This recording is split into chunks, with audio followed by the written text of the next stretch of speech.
Well, hello and welcome to the very first instalment of the Moto Mash, brought to you by the Midweek Mashed Tattie Sportscast. I'm your host, Harvey. With me today, as usual, is Michael and Paul. How are you doing, lads? Motorific? I was trying to think how I could work moto into a good word. I'm all revved up and ready to go. There you are. Go. Champion. Paul's revved up and ready to go. Champion. So, just before we get started, just in case anybody doesn't know yet, the mix and mash is no longer. We've decided to streamline it. We're going to have soccer mash. It's called football, you dafty. Yes, Jamie, I know it's football. Sorry. And we're going to have Moto Mash. Everything moto to do with motorsports. Okay. So if you haven't checked out the soccer mash, it's called football, you dafty. You should do that if you're into football anyway. And stay tuned for some Moto Madness today. So, just before we get on to the Grand Prix itself and all the Azerbaijan, did you see the comments that George Russell made? Which ones? About the car and the porpoising. I saw him talking about like the health and safety aspect of it. I also saw him talking about how because of that they weren't going to be able to compete with the top two teams. Aye. So he said he wouldn't be able to compete because of obviously the porpoising, you lose time and etc. Yeah. The health and safety aspect, obviously we all know it's not good for you. But then he said that they need to change the rules. Did Russell bring that up? He said that they should change the new rules. Aye. Which I don't really agree with. They've changed the rules and now it's up to your team to stop that. Right. Aye, so the argument against it is that some teams are doing pretty well with it and they've got a really good car, but the argument for it is that even Ferrari and Red Bull still get porpoising. It's just not as severe. Aye, it's interesting. So it's like, I think that it's worth the FIA looking at and potentially making an adjustment to the rules for next season. I don't know that they should do anything for this season. Well, here's the thing, and that they were talking about. They were saying that they could stop it by adjusting the height. Aye, if they mandate a minimum ride height. No, so this is what I'm saying though, right? They've said that you can stop the porpoising by adjusting the height, but you're just going to lose some time.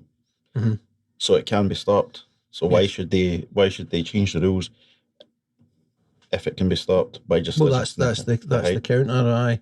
So the teams that are really suffering, like Mercedes, all they have to do is increase the ride height, and then they'll no harm the porpoising. They'll be maybe 2 seconds off the pace, but it protects the drivers. So it's not like on the face of it, it's pretty black and white. Like, these are the rules.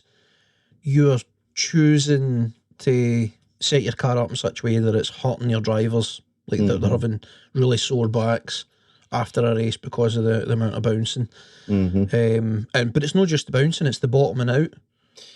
When the porpoise, when they go down in the bounce, the cars are bottoming out. And they've had to install a few of the teams, like including Red Bull and Ferrari, have installed like skid plates because they know at some points they're going to bottom out with the porpoising, and they're trying to protect the under training car. They've added additional skid. They already have skid plates. Aye. Just additional ones, because even without this, like years gone by, during the race, the car will bottom out. Aye, if they go over a curb wrong or whatever, aye, it happens. So I get what you're saying. I understand what you're saying, but at the same time, I'm like, well, you know, it's up to your team, you and your team to I think sort it out. Like, what? The only argument for getting the rules changed would be, is every driver on the grid at risk of damage to their health because of the rules? Yeah. You can make a sort of non-technical argument, just sort of anecdotally, that, well, no, like the teams could choose to have a higher ride height, so it's up to the teams to do that.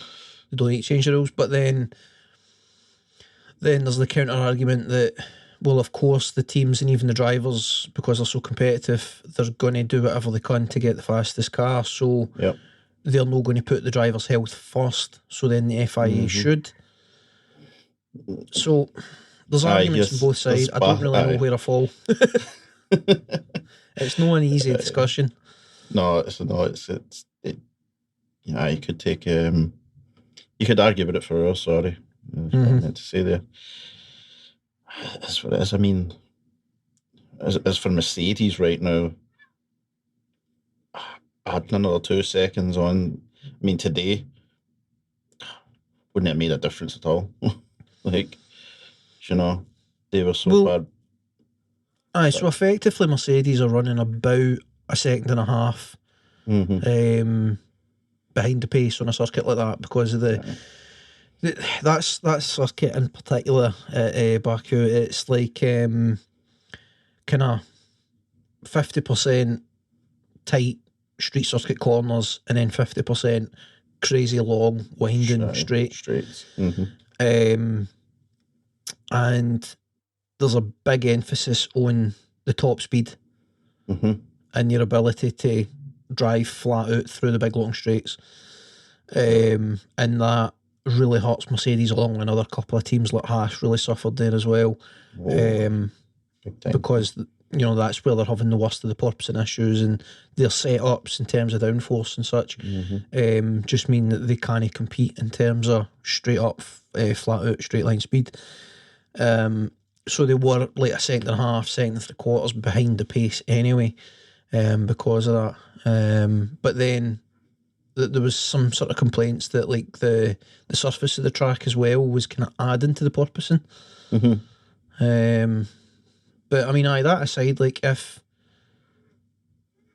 the likes of Mercedes had sorted that out and they were much closer to being on the pace, if they didn't have the extreme porpoising, you could argue that things would be more competitive. Like they would have done a wee bit better in qualifying, but they're already right up there. Like they're no starting in like 10th and 11th. You know what I mean? They're right up there. The thing with Mercedes. Yeah, sorry, didn't mean to cut you there.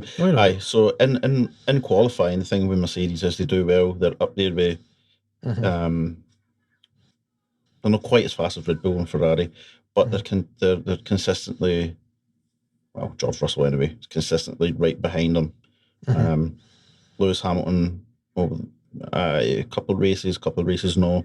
But then when it comes on to the race, during the race now, they're just that wee bit slower.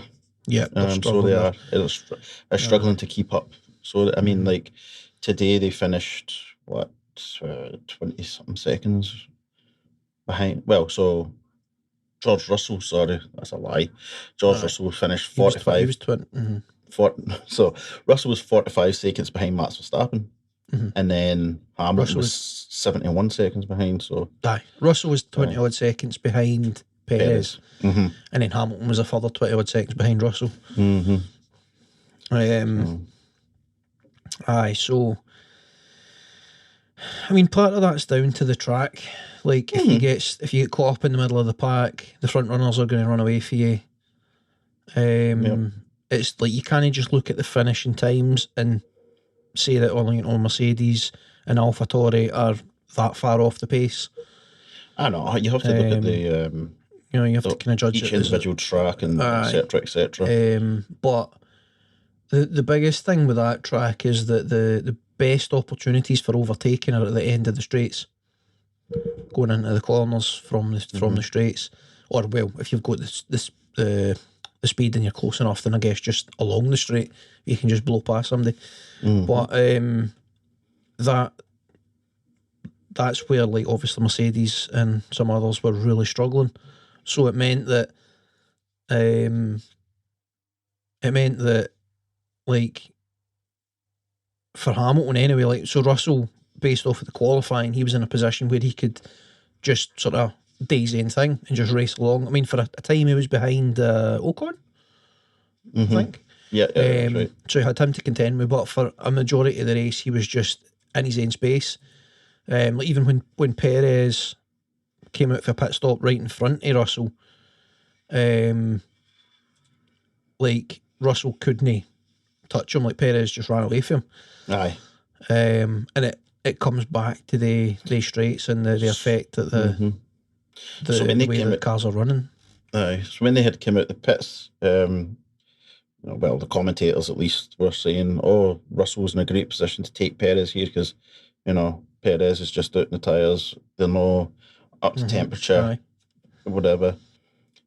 And I was kind of like, I don't know about that, because even with his tyres not being at temperature, I think he's still run quicker, and that's what happened. And then once he got his tyres to the right temp and won in, he was just gone.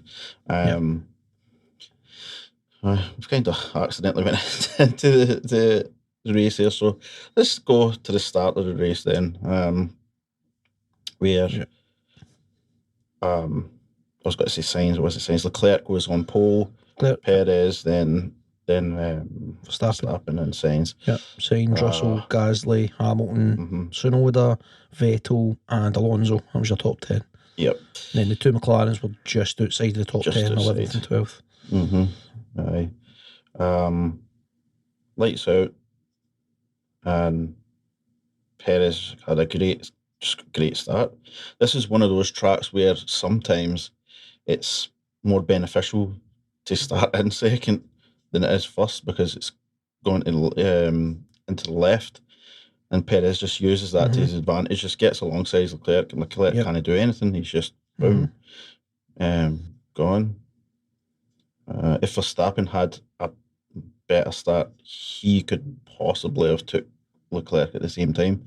Leclerc kind of went wide and he came through, but then after that, you've seen that the Ferrari itself wasn't up to pace either. Perez started like gaining distance between. He pulled away by a couple of seconds quite quick. Leclerc, and so they were chatting about how the Ferraris had went with like a kind of more qualifying setup. They had sort of increased the downforce for the corner sections of the track, focusing on getting a good lap in qualifying, whereas the Red Bulls had focused more on sort of race pace. Yeah. That kind of straight line speed for the overtaking. And that did show. It did, but do you know, even though they did focus on, like, for the overtakes and etc., Verstappen had a very hard time getting past, but I didn't even get past him.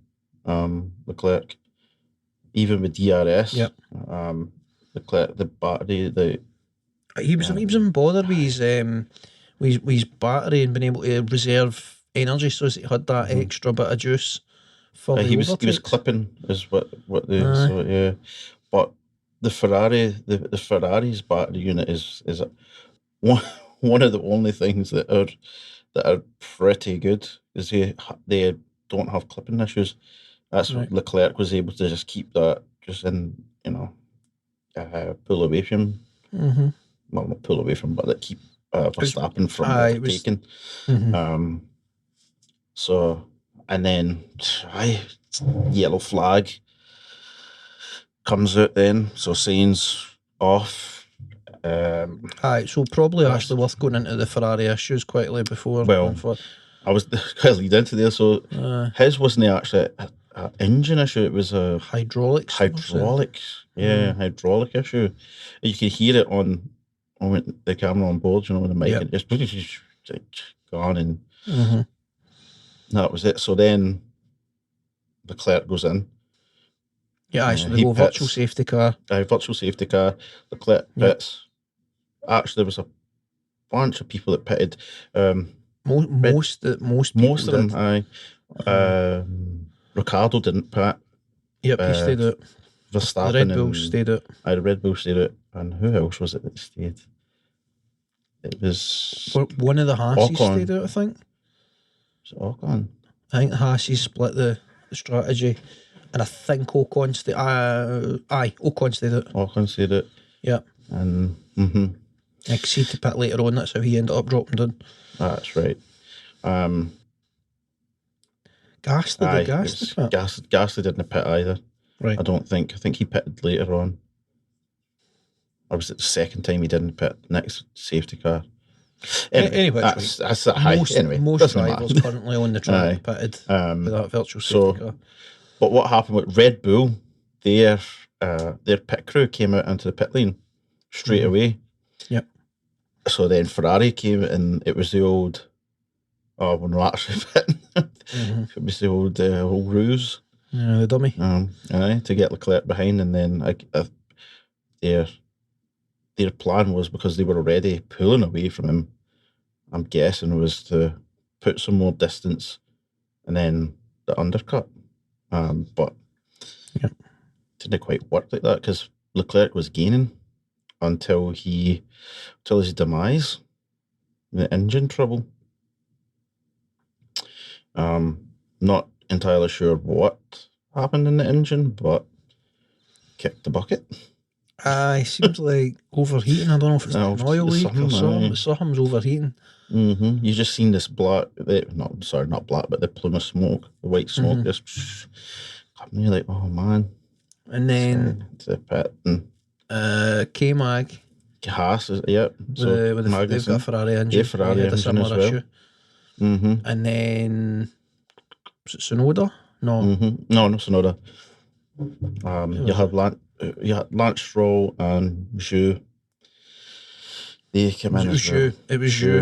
Zhu was the one. He's the other one with the Ferrari engine. They've got their power units Ferrari as well. When the power unit. Don't think it's a full engine, is it? I don't know. I think it's just components on it, I believe. It might be actually the full engine. Does this beg a question though of, would you rather have a slower yet more reliable car or a fast yet unreliable car? Like this has been a couple of instances now with Ferrari where they've probably.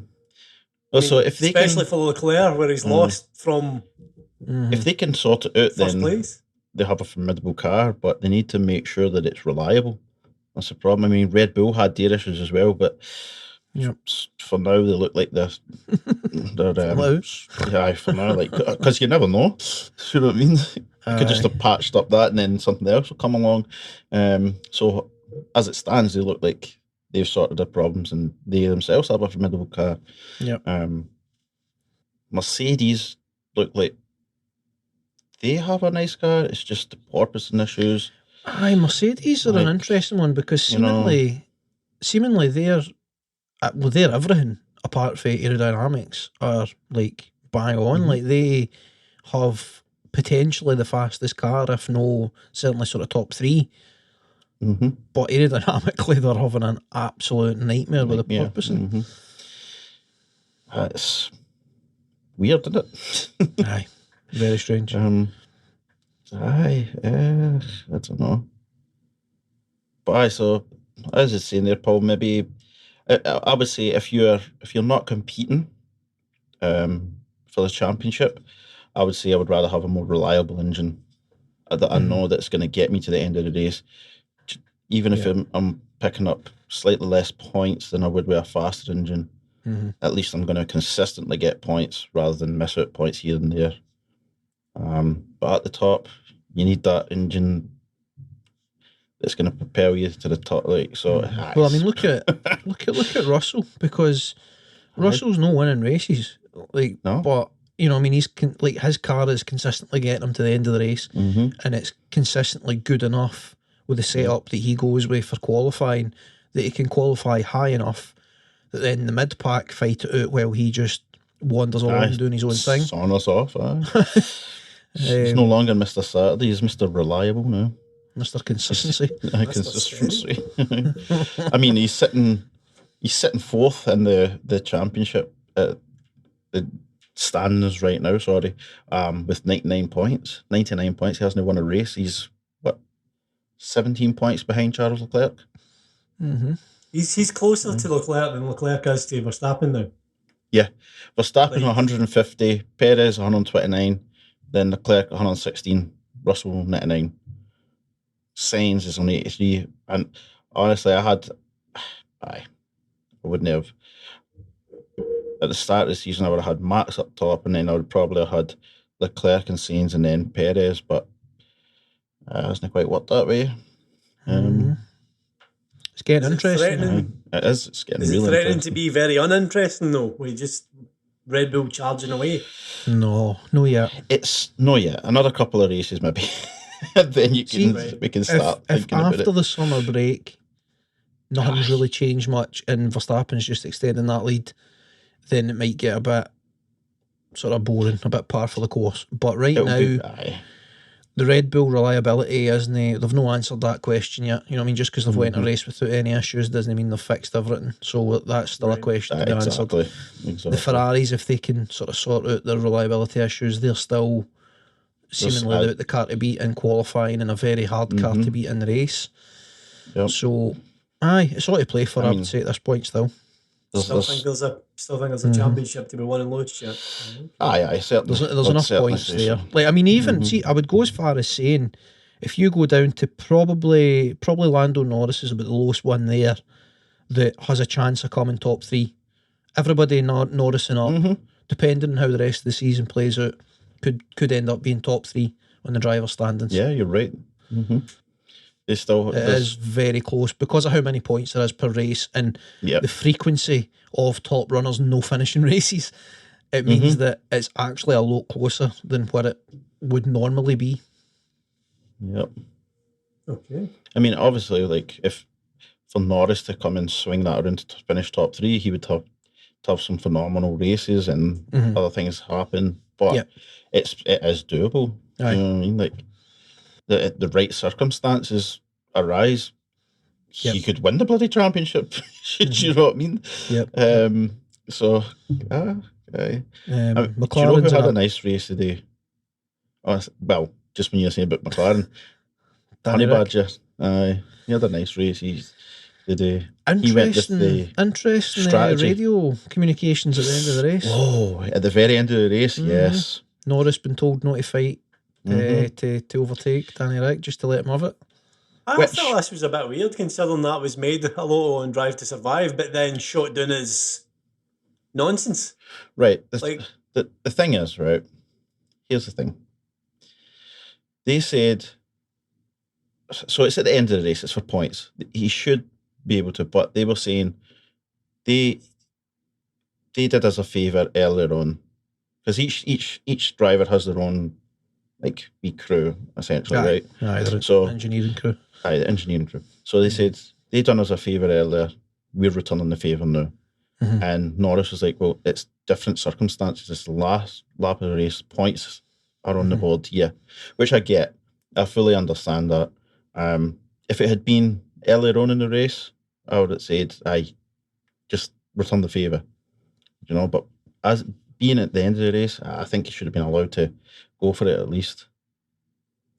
That's my opinion. I don't know, you might have another opinion, but I think what they should have said is they should have said to Norris, go for it, but don't do anything stupid. And then they should have got on the radio. Of course, they should have got on the radio to Danny Rick and said, push hard to the end of the race, but if Norris has an opening, don't fight too hard. Don't do anything stupid. Because ultimately, if they're both cooperating and they're both finishing in the points, that's great for the team. Norris has a clear advantage in the championship. It makes sense to get him as many points as possible. But at the same time, like neither one of them's fighting for top three or anything like that. Exactly. it's not the end of the world for Norris to like no get an extra couple of points kind of thing. So, aye. I mean, Bottas, the last couple of races, he's kind of fell a wee bit with the race side, you know. He was 11th today. I know that Paul, you were love a bit of Bottas, but the last couple of races, I do, aye. He's, again, obviously, he's in a much smaller team with a much smaller budget. You wonder if just the rough and tumble of a season starts to chip away at the car's performance. I mean, I think with Haas, I feel like ever since the Mick Schumacher big crash, it seems to have hit them sore. Yeah, money is a. I think money being tighter in these weird teams just means that good runs only last as long as a big crash. It's harder for them to develop upgrades. Yeah, money aside, they just they haven't got the teams with the resources and the experience and the knowledge, etc. So, as the top teams start to like make the improvements throughout the season that lets them get that wee bit extra performance here and there, teams like Haas, they might not necessarily like have like a flat sort of performance curve throughout the season, but they're not increasing that much from start to end. There's no that much. Do you think with that means that favours the likes of Gasly and Tsunoda, obviously in the AlphaTauri, where they're a kind of junior for a big budget team? Do you think they'll now start to kind of rise a wee bit? One would think that. See, I mean, the AlphaTauri, man, they have got some speed in that car. Yep. They think when they are firing on all cylinders, they are fast. Flying. They were best of the rest last year, were they not? Just about one of the best of the rest. Aye, they were.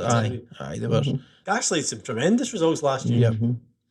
But I like that. I mean, that is, if they iron out some of their issues, like they could be finishing above Mercedes. You know what I mean? But there's questions of reliability and mistakes been made by drivers, etc. Like, they're not quite there now, but like they've got a lot of potential there than it. Like for what we've seen so far this season. Just when we're talking about AlphaTauri there, Michael, you wanted to talk about Tsunoda.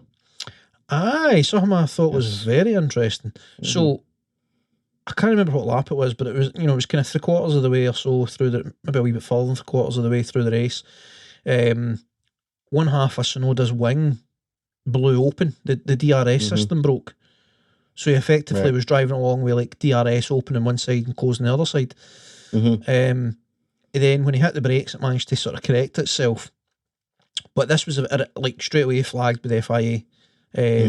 Because like he wasn't in a position to have DRS on, and he's kind of half got it on, half no. So he was getting the black and orange flags telling him that he had to go to pits because he couldn't continue driving with that. Yep. So rather than them taking the time to replace his wing, what they elected to do was to get some tape and tape his wing so that the DRS couldn't flap about, and then fire him straight back in the track. And they told him, don't use DRS because, well, it's tape shut. So don't try and use DRS.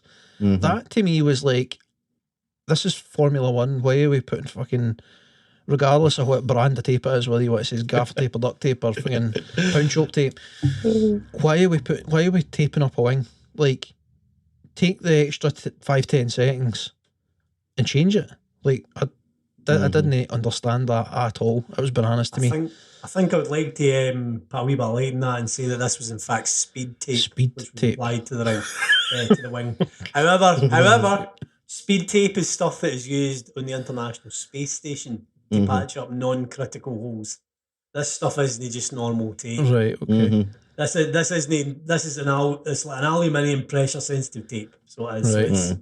It's very sci-fi. So the chances of it coming loose is low. It's not going to come loose like your old-fashioned duct tape. No, I know that duct tape ever comes loose. By the way, duct tape's absolute business. It is. But this stuff is high-end stuff. It's the visual of it. You know what I mean? Like mid-pit stop, a couple of mechanics come out the garage with a roll of tape and they start applying tape to the back wing. And then, it's like something you would see at the go-kart. You know what I mean? Like, it's amateur ever. Like, what? has the appearance of amateur hour, but no, that stuff is legit. Interestingly, if you Google speed tape, you can get a roll of it for £753. Jesus. For 3 metres. So this stuff is incredible. Wait, don't say that, I get 700 and what? £753.97. That is 3 metres of 435 vibration damping tape. That is £251.32 per metre. There you go. Lovely. So this stuff is legit. It may have looked a bit silly, but like I say, this is what bloody astronauts are using in the space station to patch up holes. They use it in airplanes as well for certain non-critical things. Yeah, I was going to say, so they use it in airplanes as well. I remember because working at the airport, I remember seeing like the engineers putting this tape on stuff. You probably have seen it and think, why are they taping a fucking airplane? And then, me being me, I'm like, what is... what's that supposed to be? That tape is it on? Oh, it's like really strong, this and that. Explain to me. I'm like, all right, cool. Like, well, now you've seen it in action in sweats F1. off. Like, so it's something similar that they use. So just moving on to next weekend.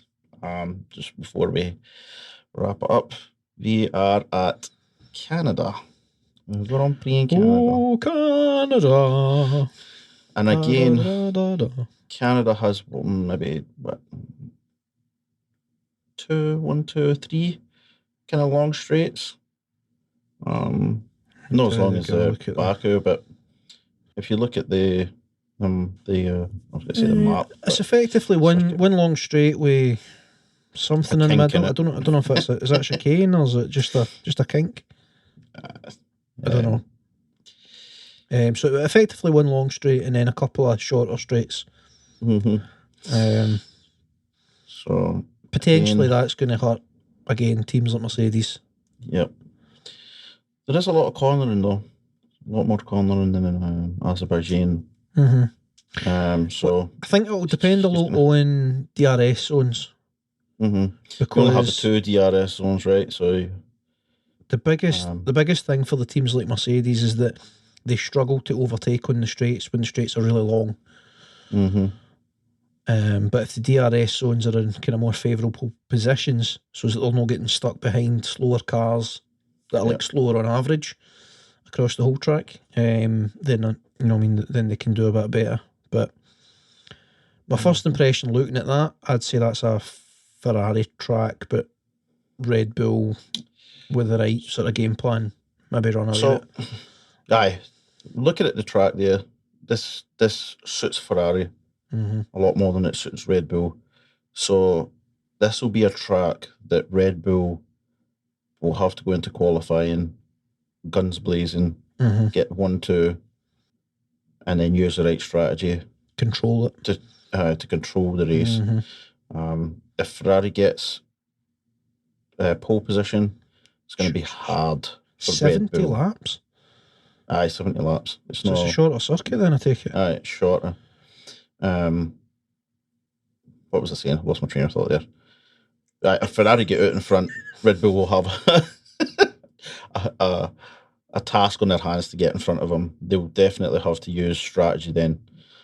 So whether that's going on to harder tyres first or etc., so we'll see. It'll be very interesting. Random tidbit. Valtteri Bottas is the current lap record around that circuit at 1:13.078. Yeah, see that there now. That was set in 2019. Yeah. So it will be another interesting one. We'll see how the teams fare on this one. Actually, you know what? I think Haas could probably qualify pretty well on this one. Like looking at it. We'll see. I'm thinking Mercedes, Haas, McLaren. They'll probably do reasonably well on qualifying, and then about booking all to play for in the race. But where exactly they end up shaking out, determine. When have we next got sprint qualifying? Do you know? I don't know. I've no idea. Is it? I think they. Oh God. Like Silverstone, is it no? Aye, Silverstone. Is that the next July one? 1st. Sprint qualifying 2022. So it'll be. That's not what I was typed. Okay. Oh, I think it's actually Brazil. It's all the way to Brazil before they do it again. Sprint race. Austrian. So we had the Italian, Austrian, or the. Oh no, Austria. Sorry, Jesus Christ, Austria, 9th of July. Then after that is Brazil in November. Right. Okay. Yeah, that's it. Man, I love the the sprint qualifying.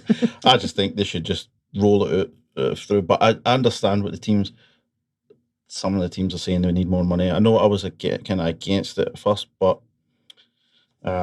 looking more in depth into showing it, like the budgets are pretty tight for them at this stage of this kind of sort of period. Like, because obviously you've got from now to 26, the rules are not going to change much at all.